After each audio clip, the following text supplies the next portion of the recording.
almost lost everything, not because of bad luck, not because of a fire or a flood, but because I opened my mouth to the wrong person.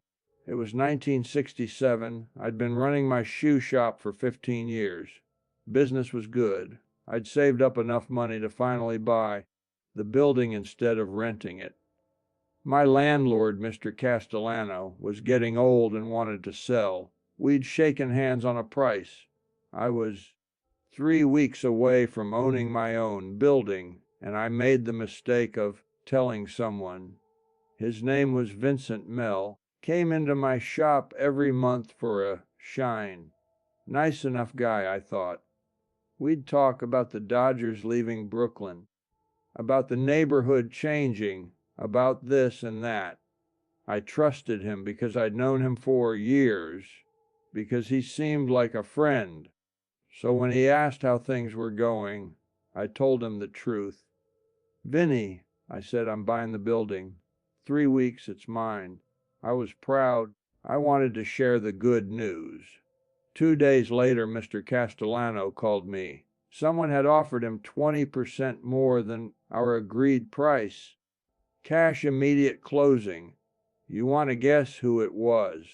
Vincent Mell bought my building out from under me, and for the next 8 years, until he sold it to someone else, he was my landlord. He raised my rent twice, made my life difficult in small ways. That added up. All because I couldn't keep my mouth shut about something that wasn't finished yet. That's when I learned there are things you should never tell anyone, not because you're dishonest, not because you're secretive, but because words have power, and once they leave your mouth, you can't control where they go. My name is Salvatore Benedetto, and today I want to share with you 7 things I've learned to keep to myself, lessons that took me decades and a lot of pain to understand. The first thing you should never tell anyone how much money you have. This one seems obvious, but you'd be surprised how many people get it wrong. When I was young, money was something you didn't discuss. It was private, like your health or your marriage. You didn't brag about having it, and you didn't complain about not having it. That was just how things were. But I've watched that change over the years. People now talk about salaries, savings, investments, sometimes to strangers, sometimes on the internet for the whole world to see. And I've watched what happens afterward. A man I knew, Thomas Whitfield, worked at the shipyard, came into an inheritance in 1971. His aunt died and left him 30 vollard. A lot of money back then. Enough to change his life. Thomas made the mistake of telling people. Not everyone, but enough people. His co-workers, some neighbors, a few friends from church. Within a month, everyone had their hand out. His brother-in-law needed a loan for a business that never materialized. His cousin had medical bills. His neighbor's kid needed tuition. People he barely knew suddenly remembered how close they'd been. Thomas couldn't say no. He was a kind man, and he felt guilty for having something others didn't. By the end of the year, the inheritance was gone. Most of it never paid back. But here's the worst part. The people he gave money to, they resented him anyway because he couldn't give them more, because he eventually had to say no, because knowing about his money changed how they saw him, and not in a good way. When you tell people how much you have, you change the relationship. If you have more than them, they feel either envious or entitled. If you have less, they either pity you or lose respect. There's no version where knowing your finances makes things better. So here's my advice. Keep your money private. Your spouse needs to know. Your accountant needs to know. Maybe your children when the time is. right? But your co-workers, your neighbors, your friends, they don't need to know. And knowing won't help anyone. If someone asks, and in my experience, people who ask directly are usually people you shouldn't tell. Just smile and change the subject. We're doing fine, thank you. How about those Yankees? Your bank balance is nobody's business but your own. The second thing, you should never tell anyone your plans before they're finished. This is the lesson Vincent Mell taught me the hard way. When you have a plan, a big plan, something you're working toward, there's a temptation to share it. You're excited. You want validation. You want people to be happy for you. But here's what happens when you share a plan too early. First, you give other people the chance to interfere, like Vincent did to me, like countless others have done to people who couldn't keep quiet about their intentions. Second, you invite opinions you didn't ask for. Everyone suddenly has advice. Everyone suddenly knows better, and their doubt can infect your confidence, make you second guess yourself, slow you down. Third, and this is the strange one, talking about your plans can actually make you less likely to achieve them. Scientists have studied this. When you tell people about your goals, your brain gets some of the same satisfaction it would get from actually achieving them. You feel good without doing the work, and then the motivation fades. I learned to keep my plans quiet until they were done, or at least until they were so far along that nobody could stop them. When I decided to marry Gloria, I didn't tell anyone until I had the ring in my pocket and a date set. Not because I was ashamed.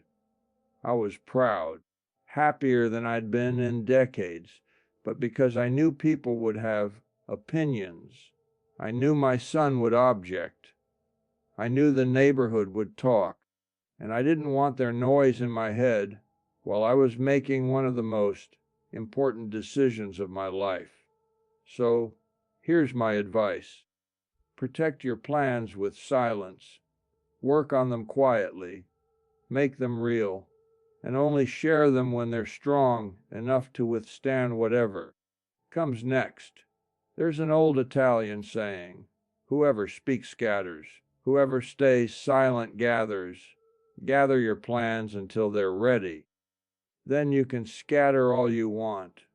The third thing, you should never tell anyone what you really think of your boss or anyone with power over you. I ran my own shop for 53 years, so I didn't have a boss, but I had landlords, I had suppliers, I had inspectors and tax collectors and neighborhood politicians who could make my life easy or hard depending on how they felt about me.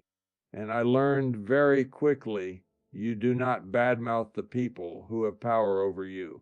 Not to anyone, not ever, because words travel. A young man who worked for me in the 70s, I'll call him Danny, he hated one of our suppliers. And honestly, the supplier was difficult, overcharged, delivered late, acted like he was doing us a favor. Danny had every right to be frustrated. But Danny made the mistake of complaining about this supplier to another customer, just venting, he thought, letting off steam. That customer happened to be the supplier's cousin. I lost that supplier, had to find another one, worse terms. Took me 6 months to sort it out, and Danny, I had to let him go. Not because I wanted to, but because I couldn't trust his judgment anymore. Here's the truth about complaining.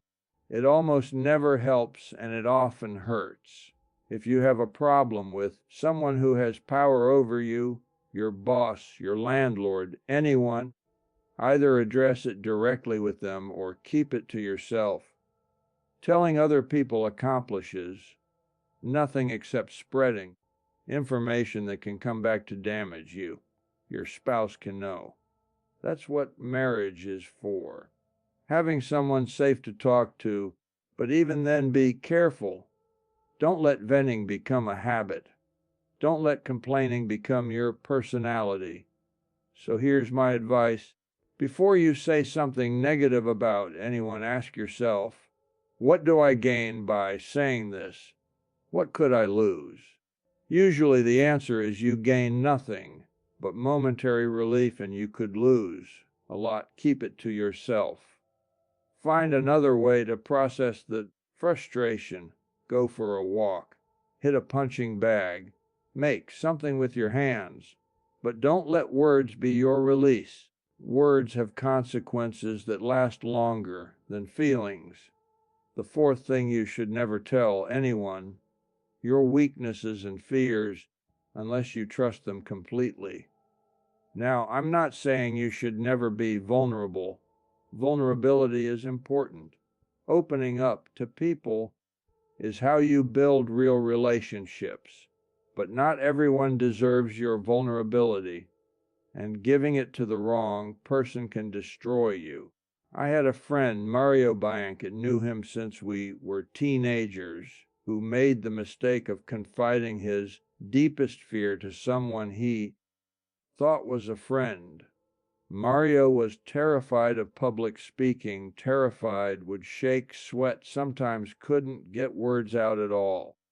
He told this to a colleague at work, looking for sympathy, maybe some advice. A year later, Mario was up for a promotion, and somehow the hiring committee knew all about his public speaking problem. Someone had told them.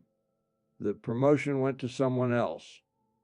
Mario spent the rest of his career stuck, passed over because he trusted the wrong person with something private.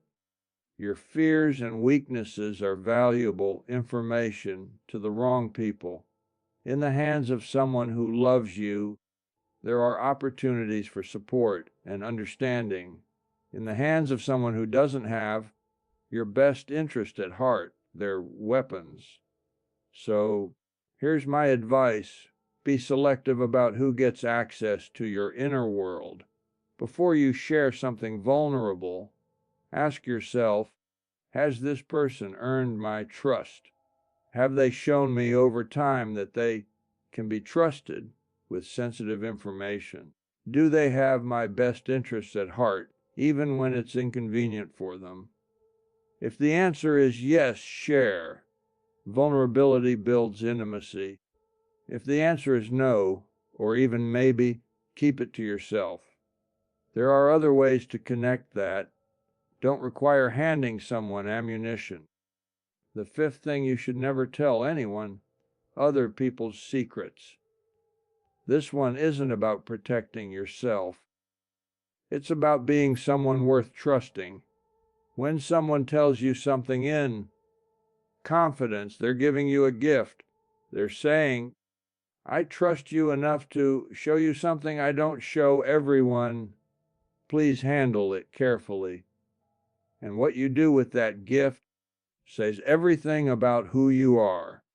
I've known people who couldn't keep a secret for 5 minutes.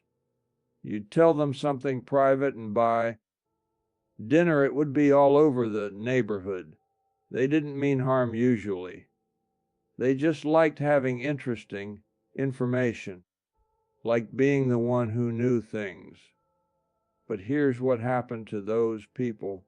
Eventually, nobody told them anything real anymore. Their relationships became shallow.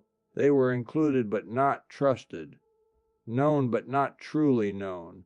Because if you can't keep other people's secrets, nobody will give you their heart.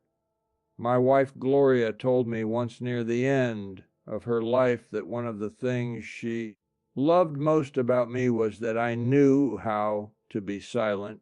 She said, in 40 years you never told anyone anything I asked you to keep private, not even when you were angry at me, not even when it would have made you look good. She was right. I never did, because her trust was more important than any story I could tell. So here's my advice. When someone tells you something in confidence, treat it like it doesn't exist. Don't hint at it. Don't reference it. Don't tell anyone, not even people you trust, not even if it seems harmless. Be a vault. Be the person everyone knows can keep a secret. It's one of the greatest gifts you can give and one of the best ways to build relationships that actually mean something.